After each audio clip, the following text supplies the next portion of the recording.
നിന്റെ കരച്ചിലിനൊരു വിലയുണ്ട്. പ്രത്യേകിച്ച് ഈ പുരുഷന്മാരുടെ പ്രത്യേകത എന്നാണെന്നറിയോ? സ്ത്രീകളാണ് പൊതുവെ കരയുന്നത്. പുരുഷന്മാർ കരഞ്ഞു കഴിഞ്ഞാൽ അപമാനമാണ്, ഭാരമാണ്, നാണക്കേടാണെന്നൊരു ചിന്തയൊക്കെ ഉണ്ട്. എന്നാൽ സത്യം പറഞ്ഞു കഴിഞ്ഞാൽ ഈ പുരുഷന്മാരുടെ കരച്ചിലാണ് ഏറ്റവും വലിയ കരച്ചിൽ. പ്രൈസ് ദി ലോർഡ്, ഹല്ലേലൂയാ, ഹല്ലേലൂയാ. അതായത് കുടുംബങ്ങളിലൊക്കെ പുരുഷന്മാർ പലപ്പോഴും ആരും കാണാതെ മാറിയിരുന്ന് കരയും, ഒറ്റയ്ക്കിരുന്ന് കരയും.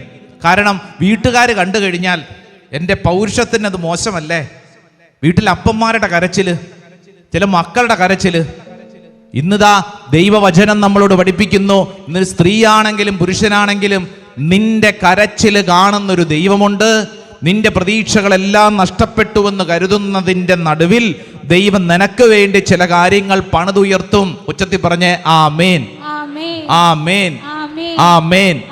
എന്റെ പ്രിയരെ, ഇങ്ങനെ കരഞ്ഞ മഗ്ദലേന മറിയത്തിന്റെ മുമ്പിലാണ് ഉയർത്തെഴുന്നേറ്റവൻ ആദ്യമായിട്ട് പ്രത്യക്ഷപ്പെട്ടത്.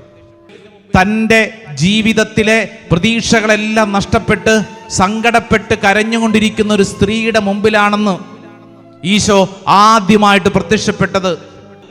തൻ്റെ സ്വർഗാരോപണത്തെക്കുറിച്ച് ശിഷ്യന്മാരെ പറഞ്ഞ് പഠിപ്പിക്കാൻ, അവരോട് ഈ വാർത്ത പറയാൻ നിയോഗിക്കുന്നത് മഗ്ദലേന മറിയത്തെയാണ്. എന്ന് പറഞ്ഞാൽ നിന്റെ കണ്ണുനീരിന് ഒരർത്ഥമുണ്ട്. ഈ കണ്ണുനീര് ഇത് മറ്റൊന്നായിട്ട് മാറും, ഒരു ശിഷ്യ ദൗത്യമായിട്ട് മാറും.